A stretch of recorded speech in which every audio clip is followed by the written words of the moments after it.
Avis vascular centre మన దేశంలోనే the best varicose vein hospital. పారడానికి గుర్తుపట్టలేదు చూడాలి.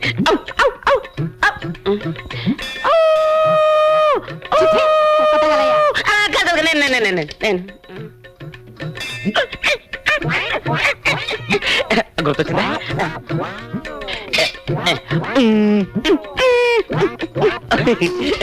అర్థమైందా?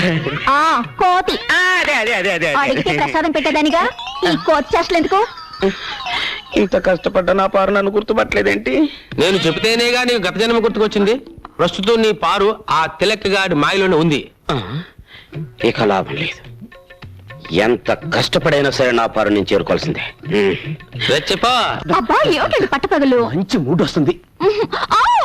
ఏంటి అరుపు? అంత గట్టిగా వాటేసుకుంటే నొప్పేదో. ఎవడా నువ్వు? ఎవడా నువ్వు? నా బెడ్రూమ్ లో తొంగి తొంగి చూస్తున్నావు. ఎవడా నువ్వు? నా పారు కొరకు వెతుకుంటూ వచ్చిన దేవదా. పారు ఎవర్రా? అది నా భార్యరా? కాదు, మన భార్య. అయ్య బాబోయ్, నిన్ను చంపుతాను. ఆవేశపడకు బ్రదర్.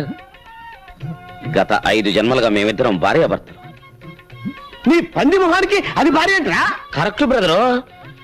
గత జన్మలో నేను పందిగా పుట్టినప్పుడు పారు ఆడపంది, 25 మంది పిల్లలు కూడా కంది.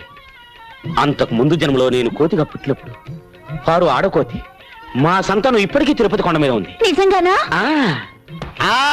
నాకు నా గత జన్మ గుర్తొచ్చిందిరా. గత జన్మలో నువ్వు కోతిగా పుట్టినప్పుడు నేను తిరుపతి వచ్చి వెంకటేశ్వర స్వామిని దర్శించుకోవాలనుకున్నప్పుడు నువ్వు నా మణి పర్సు కొట్టేశావు. అప్పుడు నిన్ను కొట్టడం మర్చిపోయాను రా. ఇప్పుడు కొడతాను, చంపేస్తా. మళ్ళీ గత జన్మంటూ గాడిద గుడ్డంటూ ఇంట్లో అడుగు పెట్టే పాతేస్తాను రాజకీయాలు. ఏమండి ఆయన చెప్పేదంతా నిజమేనండి? ఏంటో నిజం? గాడిద గుడ్డు.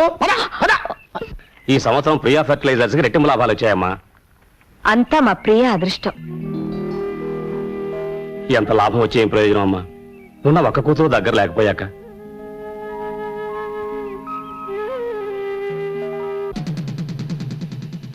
అయ్యగారు, చిన్నయ్య గారు కోపంగా వస్తున్నారండి.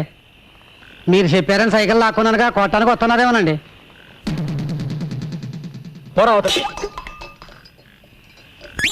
నాన్న, అరిటాకులాంటి మనం 2 పాయలుగా చీలిపోయాం. గంధపు చెక్కలాంటి నువ్వు గంధకం ముక్కలా మంటలు కక్కుతున్నావు. దీనికి కారణం ఏమిటని 2 రోజులుగా ఆలోచించాను. నువ్వు చెప్పింది నిజమేనా? ఏంటి? కోడలు ఇంట్లో అడుగు పెట్టిన తర్వాతే మన ఇద్దరి మధ్య గొడవలు వచ్చాయి. అందుకే దాన్ని పుట్టింటికి పంపించేస్తాను. సరేనా? ఇందులో అమ్మాయి తప్పే ఉందిరా పుట్టింటికి పంపించడానికి. నాన్న, అయినా గొడవ వచ్చింది నీకు నాకు మధ్య. మీ మొగుడు పెళ్ళాలి కూడా నాకెందుకు? అవు నాతో మాట్లాడుతున్నావు ఏంటి? నాతో మాట్లాడుతున్నానుగా. వద్దు, అసలు నీ ముఖం కూడా నాకు చూపించొద్దు. వెళ్ళు ఇక్కడి నుంచి.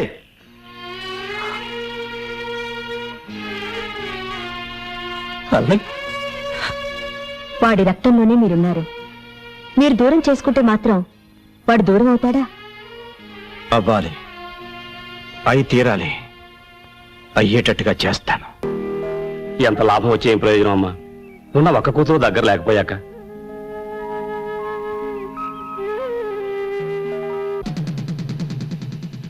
అయ్యగారు, చిన్నయ్య గారు కోపంగా వస్తున్నారండి.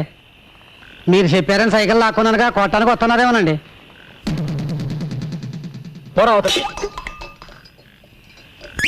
నాన్న, అరిటాకులాంటి మనం 2 పాయలుగా చీలిపోయాం. గంధపు చెక్కలాంటి నువ్వు గంధకం ముక్కలా మంటలు కక్కుతున్నావు. దీనికి కారణం ఏమిటని 2 రోజులుగా ఆలోచించాను. నువ్వు చెప్పింది నిజమేనా? ఏంటి? కోడలు ఇంట్లో అడుగు పెట్టిన తర్వాతే మన ఇద్దరి మధ్య గొడవలు వచ్చాయి. అందుకే దాన్ని పుట్టింటికి పంపించేస్తాను. సరేనా? ఇందులో అమ్మాయి తప్పే ఉందిరా పుట్టింటికి పంపించడానికి. నాన్న, అయినా గొడవ వచ్చింది నీకు నాకు మధ్య. మీ మొగుడు పెళ్ళాలి కూడా నాకెందుకు? అవు నాతో మాట్లాడుతున్నావు ఏంటి? నాతో మాట్లాడుతున్నానుగా. వద్దు, అసలు నీ ముఖం కూడా నాకు చూపించొద్దు. వెళ్ళు ఇక్కడి నుంచి.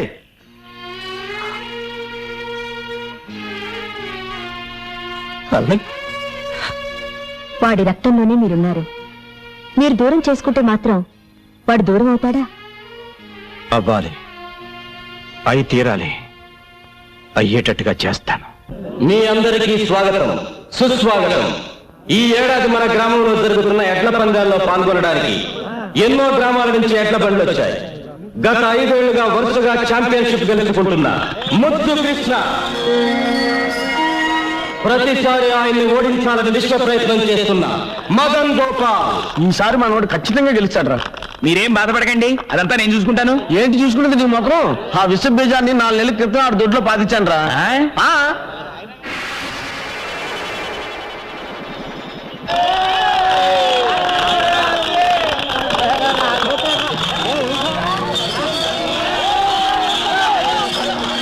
ఒక గొప్ప శుభవార్త. 20 ఏళ్ల క్రితం ఎక్కడ ఈ పందేలు జరిగిన ఛాంపియన్ కప్ గెలుచుకునే శ్రీ దశరథ రామయ్య గారు మళ్ళీ ఇన్నేళ్ల తర్వాత పోటీల్లో పాల్గొనటం ఎంతో ఆనందదాయకమైన విషయం. 20 ఏళ్ల తర్వాత మళ్ళీ ఈ సింహం పోటీలో పాల్గొంటుందంటే మీరిచ్చే వెండి కప్పు కోసమో బహుమతి డబ్బుల కోసమో కాదు. మా అన్నయ్య ఓడిపోతే తన ఆస్తి మొత్తం రాసిచ్చేస్తాడు. అలాగాక మా అన్నయ్య గెలిచి ఎవరు ఓడిపోయినా ఊరోజు శాశ్వతంగా వెళ్ళిపోవాలి.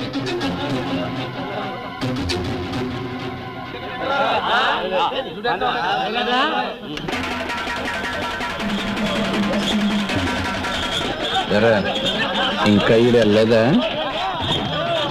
పందెం వేసింది దశరథ రామయ్య అయితే ఈ పందెంలో గెలుపు ఆయన కొడుకు ముద్దు కృష్ణది.